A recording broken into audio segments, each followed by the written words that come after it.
이번에는 섹터 얘기 해보겠습니다. 오프닝 때 살짝 말씀드린 것처럼 반도체 얘기인데요. 이분 모시고 자세한 얘기 나눠보도록 하겠습니다. 유한타증권의 이재윤 반도체 담당 애널리스트입니다. 안녕하세요. 네, 안녕하십니까. 제가 정확하게 기억하는 게 하이닉스, SK 하이닉스가 10만 원이 깨져갖고 그때 막 반도체 비관론이 굉장히 많았을 때 여기 와서 자신 있게 말한 게 하이닉스 지금 사셔야 됩니다. 이렇게 말씀하셨던 게 제가 기억이 나요. 네. 그리고 벌써 지금 20%가 올라왔지 않습니까? 그래서 또 이 타이밍에 저희 적절하게 모신 것 같습니다. 첫 번째 질문. 그러니까 일단은 반도체를 보시는 분들은 대부분 미국의 이 지수 중에 필라델피아 반도체 지수를 많이 보잖아요. 네. 뭐 연일 사상 최고치를 뚫고 뭐 살짝 조정받다가 또 다시 사상 최고치를 가는데 이렇게 그 지수가 계속 가서 그런지 몰라도 우리나라 메모리 업체들도 뒤늦게 가고는 있더라고요. 네. 최근에 디램 가격 쪽이 살짝 그 가격이 빠지고 있는데 네. 일단 전반적인 분위기, 메모리, 비메모리 어떻게 지금 파악을 해야 되나요? 일단은 뭐 아무래도 이제 해외 쪽 그 필라델피아 반도체 지수는 이제 비메모리 반도체 중심이기 때문에 그렇죠. 그게 이제 뭐 여러 가지로 이제 뭐 AI가 됐든 뭐 메타버스가 됐든 이런 것들에 대한 수혜를 좀 직접적으로 받는 그런 측면이 있었고 그래서 이제 상대적으로 셀 수밖에 없었던 것 같고 우리나라 같은 경우는 이제 메모리 중심이기 때문에 이제 지수 자체는 이제 전체적으로 이제 상대적으로 소외받을 수밖에 없는 그런 구조였던 거는 맞는 것 같습니다. 왜냐면은 이제 그거 관련해서 뭔가 직접적으로 수혜를 받는다기보다 뭔가 컨셉은 맞는 거죠. 이게 그런 트렌드로 갔을 때 메모리 반도체가 많이 쓰여야 되는 거는 알지만 실제로 산술적으로 이게 계산이 안 되는 거거든요. 이게 뭐 얼마나 됐을 때 이게 메모리가 얼마의 수요가 더 늘어나고 이제 이런 거에 대한 그런 산술적인 계산이 안 되기 때문에 좀 접근하기가, 투자자들 입장에서는 접근하기가 이제 상대적으로 어려웠던 거죠. 그렇기 때문에 그런 컨셉에 맞춰서 가기에는 좀 무리가 있었던 그런 산업인 거는 맞는 것 같고요. 지금 말씀하신 대로 이제 메모리 반도체 그 스팟 가격이 뭐 아직까지는 지지부진합니다. 근데 이제 뭐 최근에 이제 중요한 거는 이제 바닥 국면은 확실히 지나갔고 내년도 1분기부터는 이제 스팟 가격이 이제 반등할 걸로 예상을 하고 있고 내년 2분기부터 또는 이제 3분기부터는 이제 고정가도 이제 반등할 수 있는 그런 환경이 마련될 거다 이렇게 전망을 하고 있기 때문에 주가 측면에서 보면은 지금부터 계속 매집을 하는 게 맞지 않을까 이렇게 생각을 하고 있습니다. 내년 2분기부터 반등을 한다 그러면 한 뭐 6개월 전 짧아도 분기 이상에서는 좀 바닥이 나왔었으니까 지금 올라왔지만 그래도 계속 매집을 해야 된다라는 얘기고 약간은 번외 얘기일 수 있지만 또 어떻게 보면 메모리 공급이라든지 가격과 연결된 이슈가 지난주에 삼성전자에서 사장단을 교체하다 보니까 이제 그런 것까지 챙겨보시는 분들은 워낙 그 삼성전자의 그 메모리 사업부에 계시던 사장님께서 원래는 공급을 굉장히 중요하시게 생각을 하셨던 분이다. 근데 이제 교체가 되면서 반도체 업황에 대해서도 좀 더 타이트하게 이제 바닥을 잡아가는 거 아니냐 이런 생각까지 하시는 분들도 있더라고요. 어떻게 보고 계세요? 글쎄요, 이제 그게 뭐 그 매니지먼트의 개개인의 그런 성향에 따라서 좀 바뀔 수는 있겠지만 그걸로 뭔가를 예상하기에는 아무래도 좀 더 변수가 많지 않을까 그렇게 생각을 하고 있어요. 그래서 그거보다는 지금 산업이 어떻게 바뀌고 있는지에 대해서 그러니까 산업의 그 공급적인 측면에서 어떤 식으로 바뀌고 있는지에 대해서 이제 조금 더 주목하는 게 맞지 않을까 이렇게 생각을 하고 있고 그 구조적인 변화라는 게 뭐 여러 가지가 있습니다. 근데 이제 최근에 이제 좀 다시 내년부터 어떻게 보면 다시 이제 좀 재부각될 수 있는 그런 공급 쪽의 요인이 이미 뭐 DDR5 관련해서 DDR5가 되면은 뭐 다이 사이즈가 커지기 때문에 공급이 생각보다 더 이제 더디게 늘어날 거다. 이거는 이제 이미 시장에서 많이 회자가 됐던 내용이고 실제로 산업의 구조가 바뀌는 부분 그게 어떻게 보면은 EUV가 D램에 어떻게 잘 적용이 되는지 이게 좀 관건이 될 것 같아요. 왜냐면은 결국에는 삼성전자가 D램에 EUV를 적용한다는 것 자체가 기존의 ARF는 이제 더 이상 할 수 있는 게 많이 없어졌다라는 거거든요. 그렇게 보면은 EUV가 이제 내년에 도입되기 시작해서 올해부터 이제 도입이 조금씩 되기 시작했는데 내년 말 기준으로 삼성전자가 EUV 공정 비중을 D램 안에서 그 공정 비중을 한 10%까지 가져간다고 얘기를 하고 있는데 그렇게 되면은 2023년도부터는 EUV가 거의 메인스트림 공정이 될 수가 있는 거거든요. 그러면은 그 와중에 이게 그 뭐 SK 하이닉스가 됐든 마이크론이 됐든 이 후발 업체들이 실제로 마이그레이션을 하기가 더 힘든 구조가 되는 거죠. EUV를 그들도 이제 도입을 해야 되는데 장비 구매력이 됐든 장비 운영 능력이 됐든 그게 사실상 부족한 건 사실이거든요. 네. 그렇기 때문에 공급 구조를 봤을 때 구조적으로 이게 좀 점점 더 힘들어지는 게 내년부터 이제 좀 더 심화될 거다라고 좀 이해를 하시면은 실제로 EUV 장비를 사는 것도 힘들고 그렇죠. 이걸 운영하는 것도 힘든 상황이기 때문에 그렇죠. 어떻게 보면은 좀 그걸 또 다르게 표현하면은 이제 삼성전자하고 하이닉스 그리고 삼성전자하고 마이크론의 그런 기술 격차가 다시 이제 지금까지는 계속 축소되는 국면이었는데 다시 이제 확대되는 사이클로 이제 좀 예상을 해볼 수가 있을 것 같습니다. 슈퍼 의리잖아요, 사실은. 그리고 네. 그러면 이제 공급에 의한 뭐 메모리 가격의 하락률이 더 계속 네. 좁아진다. 그렇죠. 이렇게 봐야 돼. 사이클의 진폭이 점점 작아진다고 보시면 될 것 같고 그래서 네. 결국에는 이제 EUV 때문에 우리가 예상할 수 있는 임플리케이션은 두 가지인 것 같아요. 네. 하나는 삼성전자하고 후발 업체들하고의 기술 격차가 중장기적으로 계속 다시 벌어진다. 확대되는 사이클로 들어갈 수 있다라는 게 있고 두 번째는 지금까지보다 더 그 공급에 대한 그런 제약 요건이 하나 더 생겼다라고 이해를 하시면 될 것 같습니다. 알겠습니다. 굉장히 중요한 이슈 중에 하나가 이제 EUV 장비를 또 얼만큼, 근데 또 이게 좀 비싸 말이죠. 예. 알겠습니다. 그럼 다른 얘기인데 파운드리, 물론 이제 밸류에이션과 관련된 얘기하면 꼭 파운드리 얘기가 나오거든요. 네. 그러니까 파운드리에 대한 기대감이 올라오는 건 맞는데 네. 데이터를 보니까 저희도 뭐 뉴스를 통해서만 볼 수밖에 없는데 3분기까지 보니까 오히려 삼성전자의 이 점유율은 좀 더 둔화됐더라. 이거 정말 제대로 되는 거 맞냐? 네. 수율도 안 나오는 거 아니냐? 네. 이런 얘기들이 있거든요. 그게 사실은 뭐 당연한 수순이었던 것 같아요. 왜냐면은 올해 들어서 이제 파운드리 업체들이 이제 대규모 캐펙스를 집행하기 시작했는데 본격적으로 네네네. TSMC가 30조 투자할 때 네.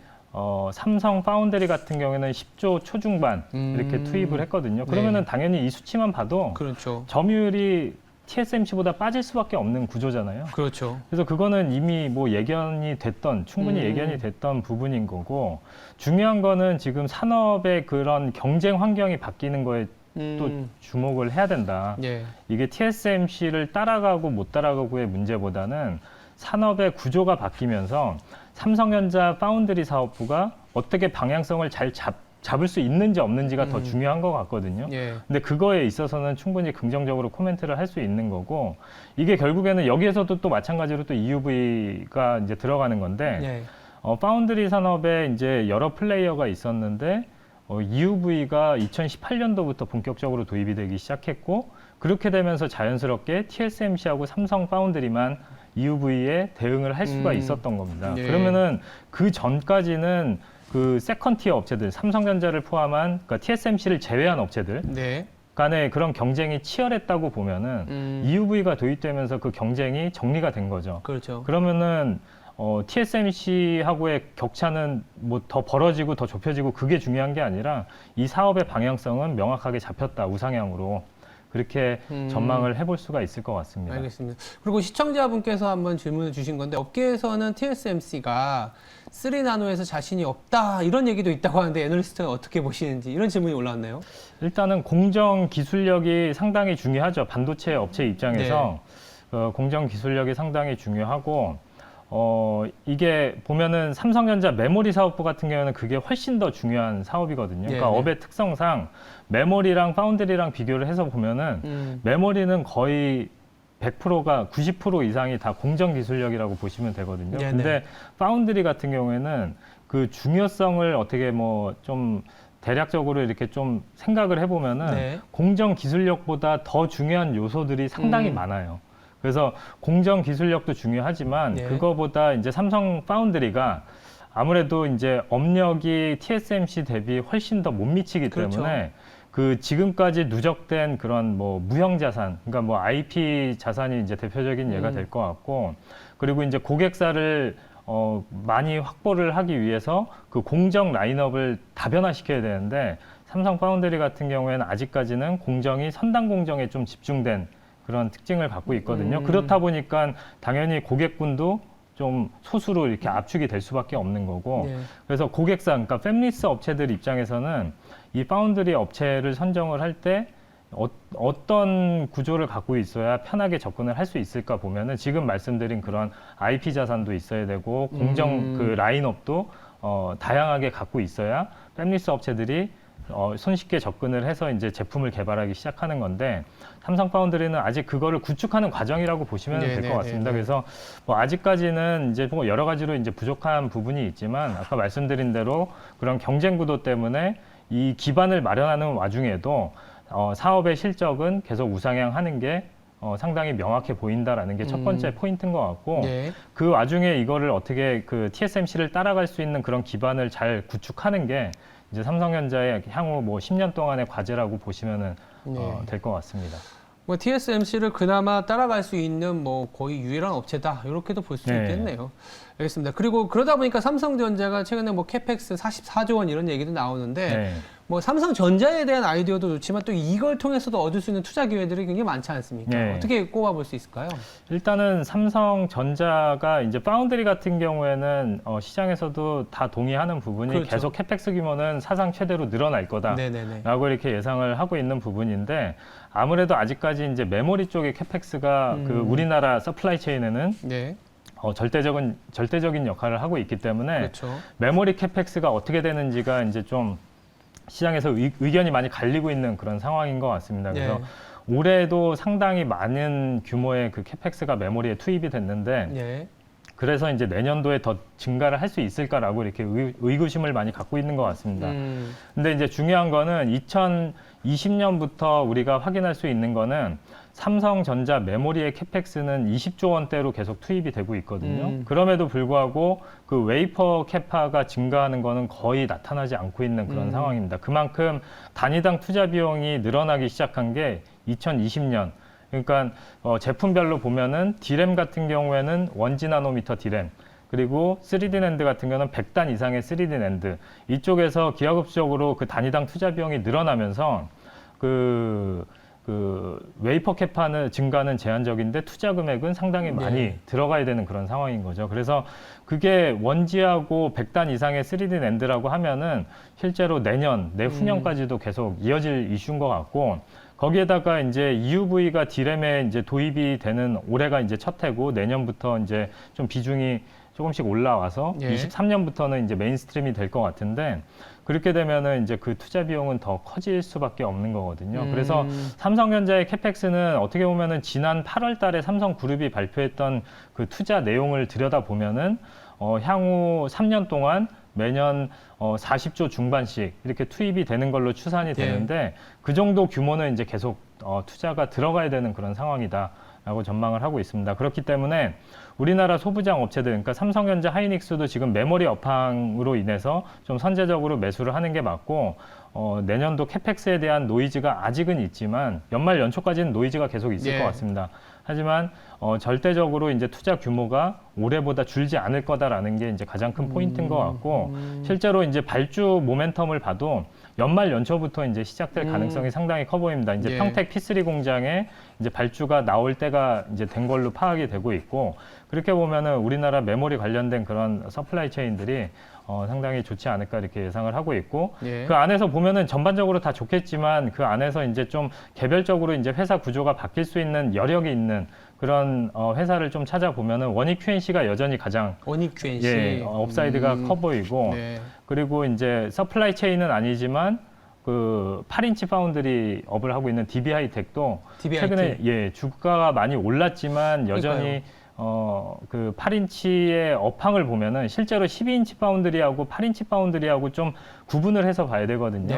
왜냐면은 그 메이저 플레이어가 다르기 때문에 그런 거고 지금 12인치 같은 경우에는 대규모 투자가 전방위적으로 나타나고 있기 때문에 내년도부터는 어느 정도 그 12인치 파운드리의 공급 부족은 해소가 될 수 있는 그런 구조라고 보시면 되는데 반면에 이제 8인치 같은 경우에는 지금 투자가 들어가는 게 거의 없다고 보시면 될 것 같습니다. 이게 8인치를 하지만 그러니까 뭐 TSMC, 삼성 파운드리, 글로벌 파운드리 이 메이저 회사들이 12인치를 주력으로 하지만 8인치도 하고 있거든요. 근데 이 모든 리소스를 다 12인치에 투입을 하고 있기 때문에 네. 더더욱이 8인치에는 들어갈 수 있는 그 자원이 부족한 거고 실제로 8인치만 하고 있는 뱅가드나 뭐 DBI텍 그리고 타워 세마이컨덕터 이런 회사들도 실제로 올해 뭐 12인치처럼 그렇게 뭐 갑자기 투자 금액이 많이 늘어난다거나 이제 그런 거는 좀 찾기가 힘들거든요. 예. 그렇게 보면은 지금 파운드리 공급 부족이 12인치 같은 경우에는 내년도에는 어느 정도 해소가 되겠지만 8인치는 8인치. 장기화될 가능성이 상당히 크다. 그렇게 보면은 이제 DBI텍 같은 회사가 우리나라 유일한 그 8인치 전문 네. 파운드리 회사이기 때문에 아직은 더 그 실적 측면에서 봐도 지금 현재 시장에서 보고 있는 그런 컨센서스보다 훨씬 더 잘 나올 가능성이 있다고 보시면 될 것 같습니다. DBI텍 같은 경우에는 뭐 주가가 많이 올라왔지만 이거보다 예상보다 또 좋은 어떻게 보면 서프라이즈 할 가능성이 구조적으로도 좀 네. 높아지고 있다. 알겠습니다. 오늘 반도체에 대한 뭐 주가가 뭐 한 3주 정도 올라오다 보니까 이제 뭐 다 온 거 아니냐 이런 얘기들도 있는데 네. 뜯어보면 뭐 지금 거의 다시 또 사모아야 되는 그 구간이라고 강하게 콜을 주셨습니다. 지금까지 유안타증권의 이재윤 반도체 담당 애널리스트였습니다. 감사합니다. 네, 감사합니다.